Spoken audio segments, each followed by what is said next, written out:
All right. Aujourd'hui, nous voulons parler dans notre méditation matinale, nous voulons parler de les produits de la vision. Les produits de la vision. All right. Sachant que la vision, c'est de voir la fin avant même le commencement. La vision, c'est de voir la fin avant le commencement. Aujourd'hui, aujourd'hui, on va parler des produits de la vision. Qu'est-ce que la vision produit? Qu'est-ce que la vision produit? Les produits de la vision, c'est, sachant que la vision, c'est de voir la fin d'un événement, la fin de quelque chose avant même que cela ne commence. C'est ça qu'on appelle la vision. Et certainement, on ne voit pas cela avec nos yeux, nos yeux biologiques. On voit ça avec nos cœurs. C'est ça là qu'on appelle la vision. Et ce que ça produit, c'est beaucoup plus valeureux que l'or pur, que de diamants, que de l'argent, parce que c'est ça qui achète toutes ces choses-là.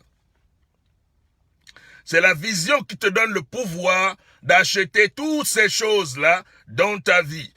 C'est la vision. La vision est à la source de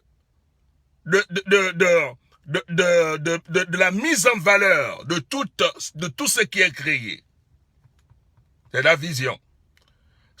La vision, ça produit vraiment ce que j'appelle la destinée. La vision produit ce que j'appelle une legacy. Exemple des produits de vision, des gens qui sont dans... Bon, parlons d'abord bibliquement parlant. Ceux qui sont dans la Bible, c'est que la vision les a fait. Par exemple, Moïse, il a eu la vision et il a marqué l'histoire. C'est la personne qui a délivré la plus la plus grande foule dans l'histoire. Il a délivré plus de 2 millions de personnes en une seule marche. Moïse a fait cela.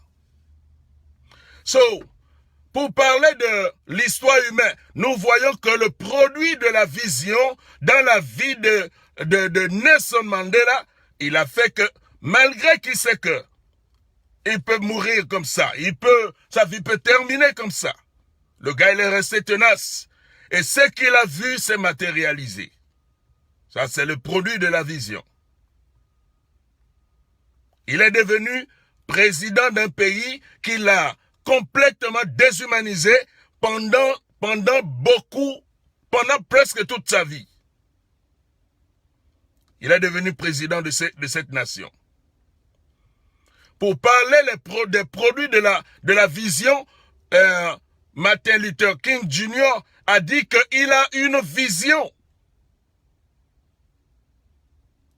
Malgré qu'il sait que ce qu'il dit ne ressemble pas à ce qui pouvait arriver. Il savait que ça pouvait lui coûter la vie. Mais il a eu quand même cette audace d'avoir la vision. Et réellement, il est mort et sa vision s'est réalisée. Quand tu es un homme et une femme de vision, je vous assure, ça va te rémunérer que n'importe quoi sur la terre. Nous sommes nés, on existe pour faire manifester les produits de la vision. Comment est-ce qu'on peut, appliquer ces produits dans nos vies aujourd'hui? Simplement, quand tu marches avec la vision que Dieu t'a donnée. Peu importe ce que tu vois, peu importe ce que tu sens, peu importe ce que tu réalises, Dieu t'a déjà donné l'image de la fin. Il y a une image de la fin, de ce qui va être à la fin de tout. Tu as déjà l'image de cela. Dieu t'a déjà donné. Et c'est à cela qu'il faut rester accroché. Il ne faut pas se laisser distraire par n'importe quoi. Reste accroché à ta vision que Dieu t'a montrée, parce que ça va ressembler que ça ne va jamais arriver. Ça va ressembler que ça ne va jamais se concrétiser. Ça va ressembler que rien ne bouge. Et cela ne ressemble même pas à quelque chose qui est faisable. C'est même là, il faut rester ferme. Ce matin, Luther King n'est pas resté ferme. On lui a proposé beaucoup d'argent. Beaucoup d'argent et des positions politiques. Le gars a dit que je préfère mourir. Il a un rêve. Et ce rêve va se réaliser. Un pays où on ne juge plus les gens par leur race, mais on le juge par le contenu de leur caractère. Et on lui a proposé des choses, beaucoup d'argent. Le gars a dit que non. La vision que j'ai eue là, ce n'est pas à vendre. Ce n'est pas à vendre. Est-ce qu'on peut trouver des gens comme ça de nos jours qui vont marquer l'histoire, d'où leur histoire vaut encore de l'or, de diamants, même bien après eux, on parle d'eux avec beaucoup de révérence. Est-ce qu'on peut trouver des gens comme ça aujourd'hui? Est-ce qu'on peut trouver des activistes de cette envergure-là aujourd'hui? Nous en avons besoin. On en a besoin parce que tout le monde a tendance de mettre un prix sur lui-même. La vision, généralement, ne se vend pas. Peu importe la tentation. Peu importe la tentation. Ce qu'on voit, on reste attaché. Vous comprenez là? C'est ce qui, par exemple, moi, il y avait en 2007, 2006 comme ça là, 2006-2007. On nous a proposé de venir seulement participer à un événement au Texas, à Austin, Texas. On devrait seulement mettre nos noms dans la liste des pasteurs qui soutiennent cette organisation que tout le monde savait que c'est une organisation occulte. Tout ce qu'on veut qu'on fasse, qu'on soit là pour représenter le corps pastoral. Pour que nos noms soient figés là-bas, que voilà ceux-là qui sont aussi dans leur mouvement. Et on devrait nous payer jusqu'à toute la vie. On devrait nous payer 100 000 $ l'année. C'est tout ce qu'on a à faire. Hein? Allez-y et s'asseoir et participer. Moi et mon ami, on s'est consulté. Là, on a essayé de regarder leur historique, ce qu'ils étaient. Ils veulent acheter la vision. Ils ont désiré acheter la vision. 100 000 $ l'année pour toute la vie. Parce que nos noms sont inscrits là-bas. Ce qu'on a vu est plus tangible que ce qu'ils proposent. Et si je prenais cela, je ne serais pas là aujourd'hui en train de parler. Et choisis ce que tu veux vivre. Et vis ce que tu as choisi. La vision te produira la legacy. C'est l'une des choses les plus importantes. La legacy, c'est quoi? C'est ce qu'on parle, ce qu'on dit de toi après que tu es parti. C'est ça. L'argent ne peut pas le faire. C'est ta fermeté, c'est ta ténacité, c'est ton endurance. Le produit principal de la vision, c'est la legacy. On parle de Joseph jusqu'aujourd'hui. On parle de Mohamed Gandhi jusqu'aujourd'hui. Il y aura aussi des gens desquels on parlera dans le temps contemporain.